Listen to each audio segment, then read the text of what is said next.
Everyone, my name is Diana, I'm Nick. and it is Tuesday, Team RCIA Day. Woohoo!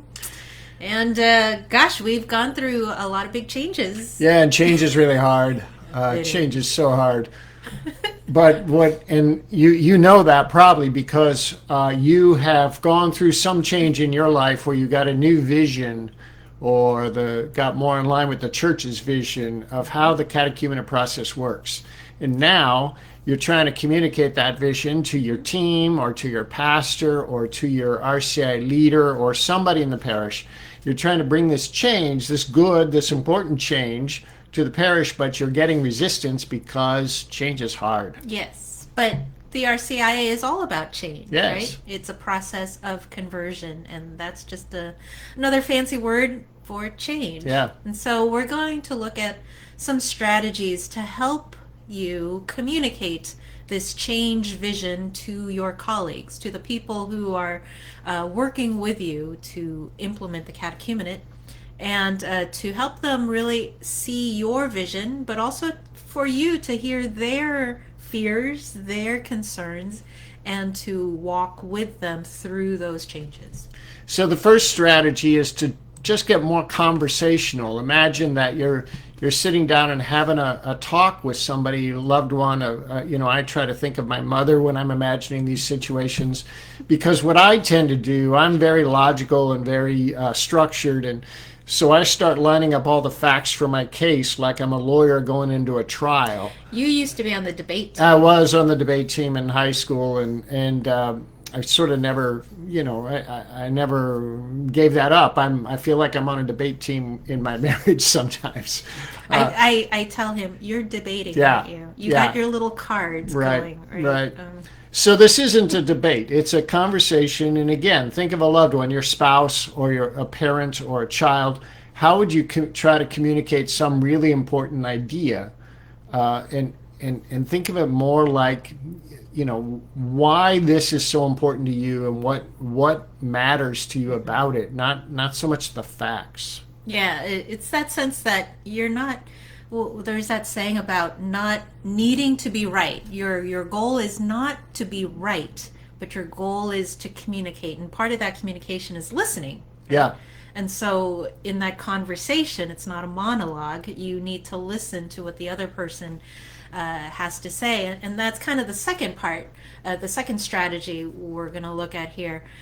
Listen for not just what the person is saying, but what the feelings are underneath what that person is saying. And a lot of what they're saying is nonverbal. And so look for body postures, body language, the emotions on the You're always face, telling me about my tone of voice. tone of voice, Yeah. change the tone of voice. Yeah, and so if this really is a conversation and not a debate, then your goal as a person who has a vision that you want to communicate, your goal is to listen to how that vision is being received. And in order to communicate your vision effectively, you need to hear what the other person's concerns are.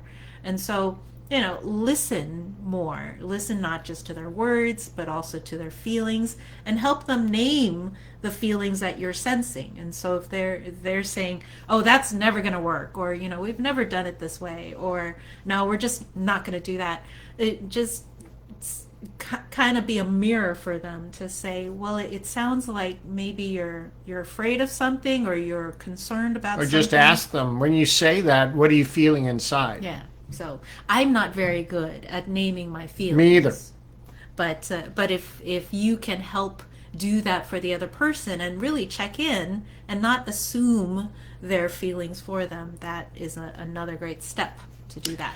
So the third strategy is to repeat. So the third strategy is to repeat. Well, the third strategy is to repeat, and I'm going overboard to make a point, but what happens in parishes so often is we put something in the bulletin or we announce it at a meeting, and then we think we've communicated. And I know that you think you've said this over and over and over again 100 times, but you have to say it again. You have to keep repeating the message over and over and over again, because part of part of the resistance to change, Diana was just talking about emotions. The biggest emotion that I think people have when it comes to change is fear. They're afraid of the unknown.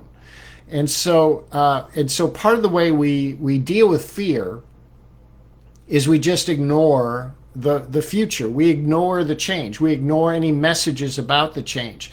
Probably not consciously for most of us. Most of us, it's kind of a subconscious thing.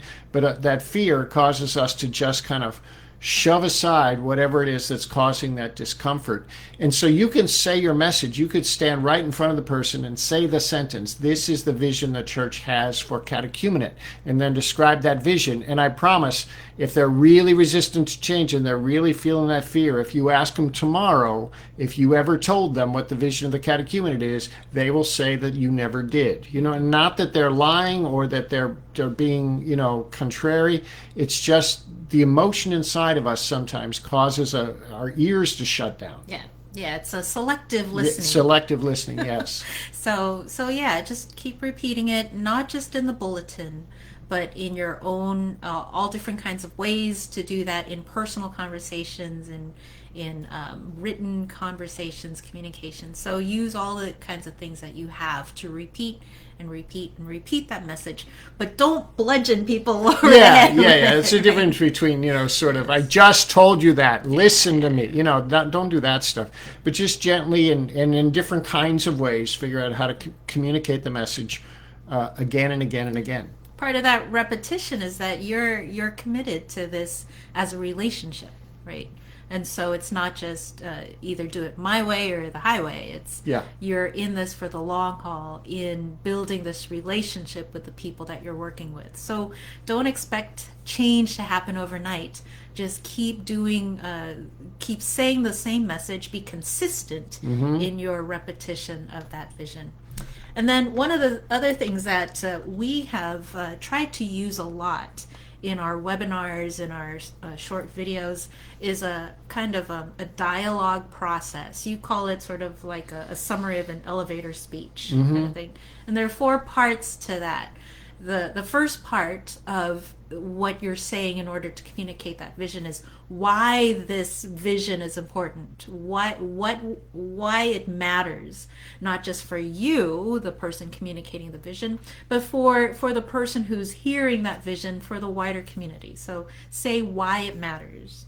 And then you want to say what exactly the change will look like. You have in your head probably a pretty clear idea of what has to change.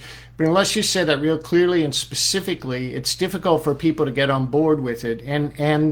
And if you're not real clear about what you're intending to change, what you envision the change to be, it'll create a little vacuum, a little blank space, and then people will fill in their biggest fear into that blank space. Oh, we've got to renovate the entire parish. Oh, our whole budget is going to get blown up. Oh, the pastor will get fired.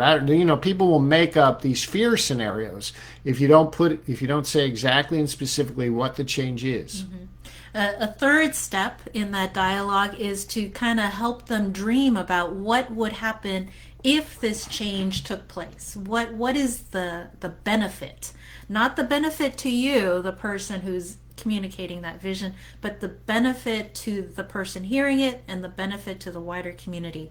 What is the good that will come out if we do this change? Yeah, we call this the what if. What if we did? What if we did that? What if we imagine this? What if this happened? It's a lot of what ifs.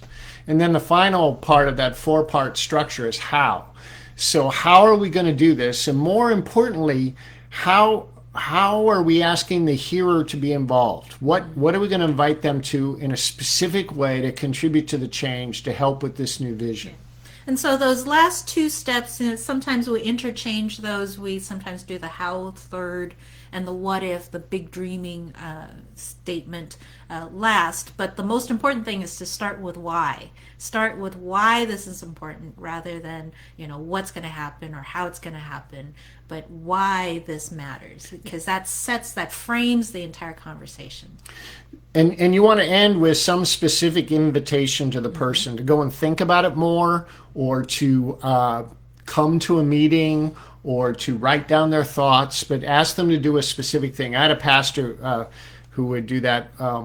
Usually when he'd get a complaint, or a serious complaint, he'd invite the parishioner that's complaining in to say what what they were saying. And he was very good at listening. He wouldn't argue or debate too much. He just listened exactly what the parishioner was saying. And then he would invite them, if they really wanted this change to happen, he would say to the parishioner, would you please go home and write that down for me, what you're saying, everything you just told me, just write that down and then send that to me.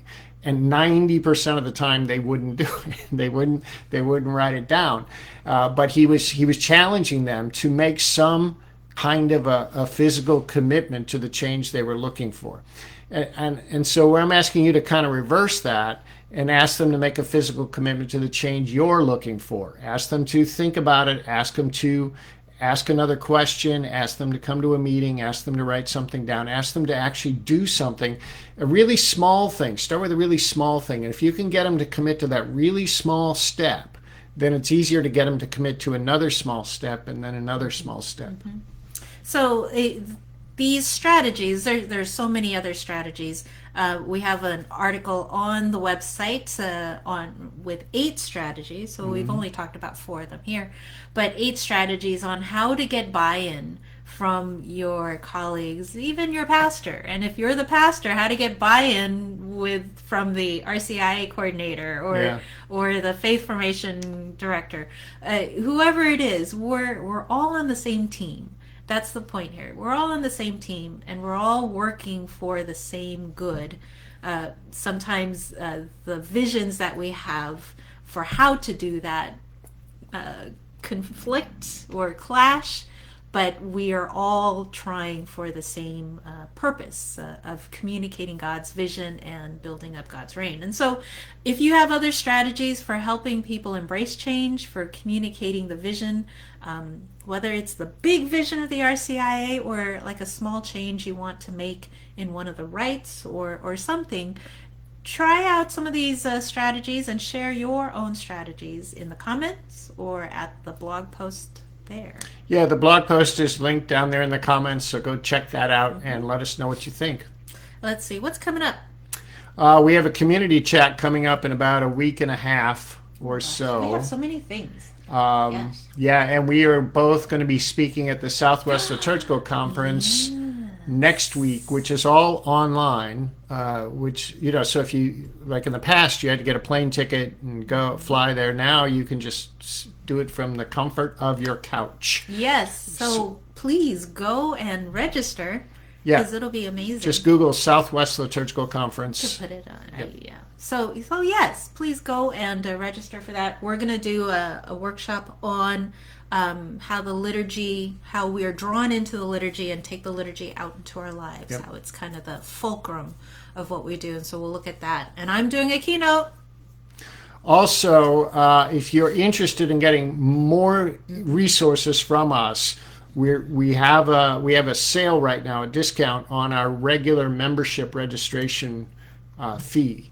And I think it's about 36% off right now. And that goes away. When does that go away, Diana? Tomorrow? Wednesday. Yeah, tomorrow. So today you got 24 hours to do that. So go to teamrci.com, and there'll be all the information there. If you have more questions after you read that extensive page of information, just email us and we'd be happy to answer your questions. Yes. So lots of changes going on. Hopefully some of these strategies will help you in your own changes. And we'll see you either at the Southwest or here or at teamrci.com. All right, everyone. God bless. Take care. Thanks. Bye.